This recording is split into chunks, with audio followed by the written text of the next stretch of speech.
万别在小区做核酸，千万别在小区做核酸，他们现在都造假，你明白了吗？方舱医院介绍一个人进去，奖励3500。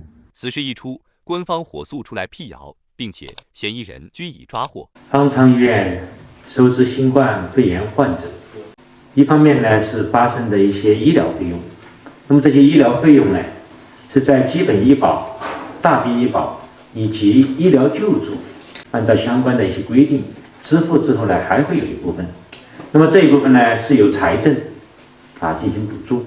另外呢，在方舱里面还会有吃饭食宿的费用，这部分也是由这个财政来负担。所以简单的来说，在方舱里边我们是不收费的。好，那电梯里什么呢？你看上面这，你看上面这电梯里什么呢？你给我读读，你读读，电梯是干什么呀？你读一读，运我们的饭吗你？我们还是人吗？我死两个就有两个，你找领导，有鼻子来吗？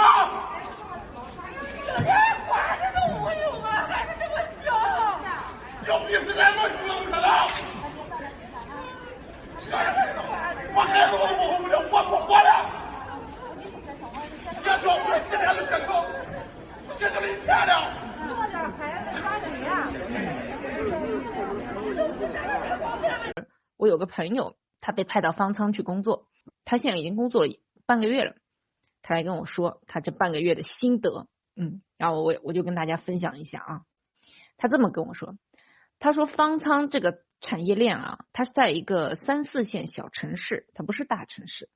他说方舱这个产业链在他们小县城都搞得如火如荼。他说他们体制内一致认为这个方舱不是暂时用的，明年后年还是要继续用。至于怎么用呢他等会儿也会跟我讲。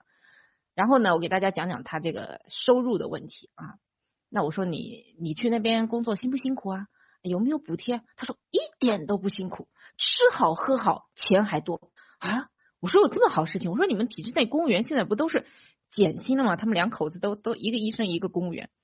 然后他就跟我说了他这个钱是怎么给的他说他一个医生派到方舱去工作，每天补贴300块，也就是半个月下来他已经拿到了在20天左右他已经拿到了6000块的补贴。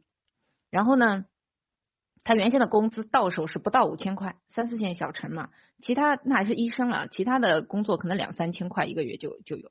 然后他那个补贴就特别高，300一天的，一个月能拿1万多补贴。然后我说这么多，然后他说除了这个补贴，还有一块是疫情奖励，年终一次性发，他说发3到5万，他们是这样子说的。然后呢，他说这样子下来去方舱是个肥差，他们都抢着去。哇，我说这么夸张，给这么多钱然后他说这是一块就是给到他们的这个补助，就是这个钱也是财政给的嘛，给他们工资加进去，每天去补助。第二块是什么呢？就是那个方舱，他说最小的方舱也有600个床位，然后呢现在去住是免费的大家人民是不用付钱，财政付。财政怎么付呢？他说一个床位每天300块，财政拨款，也就是说600个床位他一天18万，然后一年的话呢6000多万，这是个小县城大家想一想，小县城哇，我说这个开销也太大了吧。他说300块的标准就是这样子的。然后呢，因为有补贴嘛，是吧？每天300块一个床位的，跟开宾馆一样，是吧？那个住宿费是财政给的。然后呢，就是说那不就有生意可以做？他说那个方舱里面有什么厨房有送货的，还有小卖部这些都是领导的这个自己人开了对，说大家懂的。但你很好赚这个钱。他说超好赚，这里面都是关系户大家在这里面捞钱的人就永远不希望疫情结束，太好了，钱太好赚了。我靠，真可怕他说我们这可能昨天人多给弄混了。我说问题是我压根都没有做单管，你告诉我单管阳性。我说你现在我们怀疑你们这个是不是有内定对呀对吧？你就造假。我说你们哪个小区是中级礼遇吗？对你们那是不是都上了新闻了？没有吧，没上新闻吧。反正有好多人都知道中级礼遇这个事儿，你是不是不止你一个人不是，因为我发到群里，因为我打居委会电话没有人接嘛，然后我都发到俺们小区群里了，业主群里边我都问，估计有人截屏了，对他们截屏了。然后昨天晚上俺们老板还给我打电话问我来什么情况来，我说你们小区也知道了，我说知道了，因为这个东西很诡异，你看啊，这个是什么呀？我头一天我没有做单管，如果我要是做了的话，说人家告诉我阳性，我也没有症状，对，人家告诉阳性，你就得拉走了不？对吧？那也得复核，我信号是那条也得复核。人家不跟你复核，人家直接就没跟你说嘛。我都说了，我没有做核酸，人家都把那个防护服、那个隔离服都给我拿回来就拉走呢。人家根本就不给你机会，他们现在就是凑人数的。后来我知道，你们这是凑人数，那我们这小区人家是有阳都拉不走，都拉走呗。我们这我看都不拉，还在家呢都。你要是发烧，他不拉你；你要不发烧，就把你拉走了。我不知道他们发不发烧，反正发烧的话，俺们这边发烧的都不拉，然后的话等你退了烧之后再把你拉走。大家好，我是兰州新区晴川方舱的一个阳性患者我叫于海华。主要发这条视频呢，我就是想提出我的几个疑问。11月4号早上7点25分，我的核酸出来了，24小时阴性。然后中午，兰州市疾控中心就给我打了电话，说我的核酸有问题，让我不要乱跑，等着上门做复检。我听话的照做了。1点钟开始有人通知我是阳性，让我坐上大巴车去晴川方舱。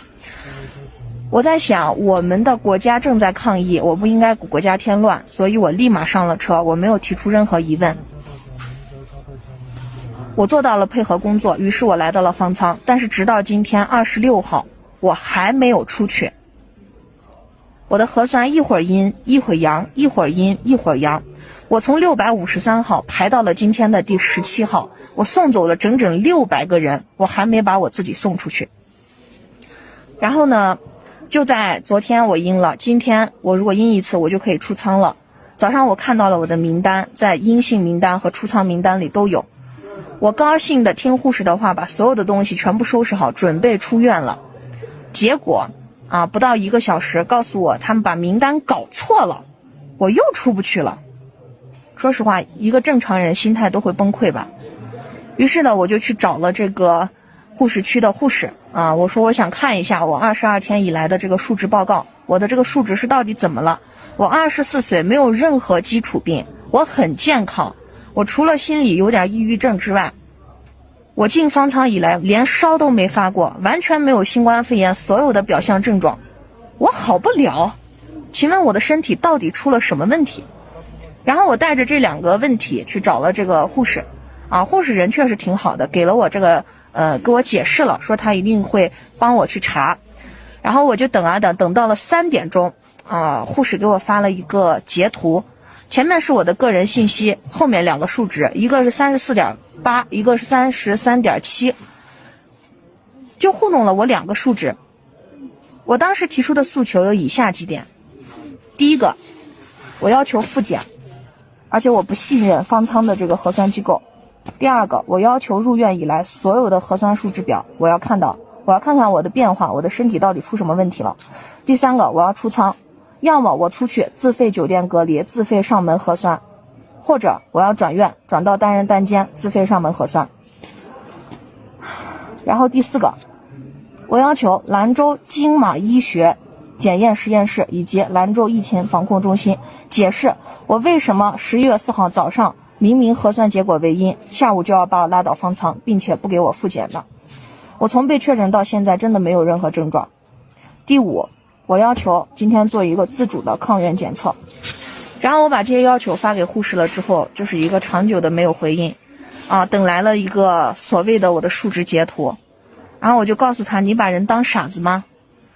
在我的情绪激动的要求下，他给了我一个兰州新区方舱医务部张令清领导的一个电话。于是我拨通了这通电话，我复述了我的诉求。复述了之后，我就问了一个问题，我说我们这些人有没有资格和权利知道我们的核酸结果的变化？他说我们没有权利。我说有什么红头文件吗？这是哪个领导下达的？他反问了我一句，你吃饭需要红头文件吗？这就是我们的好领导，你做的确实好。电话录音我全部都有。你现在没有了，现在都是阴了。7号下周了。这6号6号拉走的是阴性的，他要阴性的当阳性拉走，他要阴性的当阳性拉走了。我小阴性看当阳性。那你说阴性了，真是的，他慢慢说，你说他阴性，你说4个都是阴性。慢慢说，路上慢慢说啊。是昨天上午你们通知孩子阳了，现在今天11月27号下午3点09分出的核酸报告是阴性，怎么解决？昨天可是你们防控办给我打的电话，说是孩子阳性了要拉走，我说要求复检，你们说不可能，我说那你给我阳性检测报告，然后隔离拉走的手续你们也没有给，就是要强制拉走，并且在过程中有120司机救护车的司机骂孩子，然后方舱医院的工作人员要强制拉走孩子。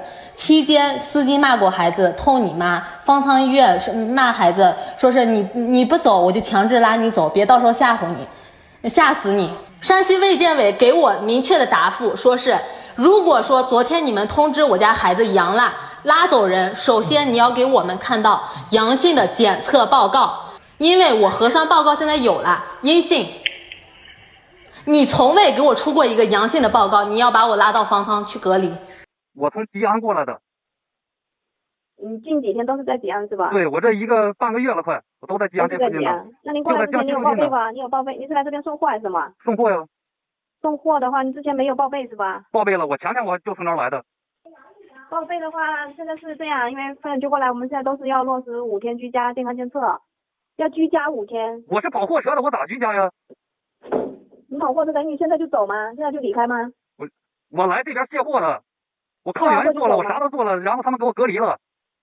不是他没有跟你解释是因为什么情况吗？没有啊，他就说我是阳性。阳性？对。做抗原嘛，做抗原，他不是在那个药水得往下边那个杠上滴吗？他给我滴到那个前面那个长条那里去了，我说他滴的不对，然后他说我是阳性，给我拉隔离到现在。你再说一下，我听不清。我说你是不是？对，我是，你哪位？我是锦州市疫情防控中心的，疫情防控。你现在人在家中还是工作单位啊？我也没在家，也没在工作单位。那在哪儿呢？我在外面。在外面什么地方啊？您说啥事儿吧？你告诉我在哪儿呢？我们得做一下登记啊。你告诉我你是干嘛呗？你猜，疫情防控中心是干嘛的？我猜呀，你肯定是要告诉我这个扫码曾经在天津什么宝坻区什么医院，然后进行过扫码登记。然后问我是不是去那边那个是什么中风险地区的，然后我呢又没去，然后你又说别人用我的那个身份证号码开张那个电话卡，然后去那个医院去扫码去了，对不？剧本换了吗？你咋知道？啊，没换，你咋知道的？不是你打多少遍了，我都背下来了，换个样也是的，是不是？背下来了，背下来了，可不咋的吗？我没给你打过电话，我这头一次啊。我给你打呀？那你同事给我打的呗，还有叫什么李强，叫啥强的那个，那人给我打2遍了，完还给我打。李强，肯定我们这没有叫李强的。肯定是化名呗。没有，那不是我们。那换一波了呗。没有叫这名的我们。那剧本换没换呢？别给人给打的，剧本没换。剧本没换。啊，那下回换个地方，这地方吧，说实话，我真没去。换不了。是这样的，等于说昨天，这个就是和您有这个时空交集的一个人员检测出一个混检阳性，懂了吧？昨天哪个时候啊？昨天晚上在巴南区人民医院检测出来的。然后这边今天下午会有社区工作人员到您的这个住所这边给您发放这个隔离衣服，然后到时候您这边配合一下去集中隔离。然后期限的话是7天，有可能会延长到14天。昨天晚上是好久啊？昨天晚上和您有时空交集的一个人员检测出混检阳性，不是说您去做了核酸，懂了吧？是这个意思。您这边现在被判定为密接时空交集密接人员，懂了吧？现在不是没得密接了吗？这边是肯定有密接的，不是说没有密接，因为我们这边都是通过社区的一个大数据排查出来，然后您这边有这个感染风险，然后这边所以说疫情防控中心这边下达指示，让您这体育中心这边去进行一个集中隔离。我是呼和浩特市，爽安小镇方舱医院的3保工作人员，就是你们公司给我们做的核酸。就是我们结果错误，后来改过来了，现在改过来了。啊？为什么改过来了？我们这样的，就是我们操作员吧，30多个小时这么多一直工作，他过度劳累的，咱那个上传结果的时候，本来是阴性的，传了个阳，后来我们发现以后就改过来了。您知道，您出具这一份报告的时候，我们100多人都已经造成恐慌了，你知道吗？而且我就想问，我们现在为什么我们的检测的信息全没有了呢？现在有了吧？有的人都已经是0，我们都有证据，0条信息。我现在是认为，就是说是你们赛思基因科技有限公司做的这个具有法律效力的核酸检测结果，是你们想让它阳就阳，想让它阴就阴，想让它结果没有就没有，是吗？那中央落了20条，你们不执行吗？您不要激动啊，先生，因为我们这不是这个疾控部门啊，先生啊。不是，我就是说这个事儿就非常闹心。明明他们在拿这件事情做文章，在套取那个国家那医保的问题，怎么就看不见呢？如果说是密接的话，他检测成员那个检查出密接，他那个大白是不是先隔离起来啊？那大白是不是密接啊？啊，为什么大白每次他都不能去那个什么隔离一下？这隔离总是老百姓呢？谁的问题啊？啊，他接触饭店就是密接，他接触大白就是不密接，大白是太空人啊，啊，他不被传染的，他天天割了嗓子，他不被传染的，他不是被密接人员呢，这不扯淡的吗？这么一天呢，糊弄老百姓没有这么糊弄的。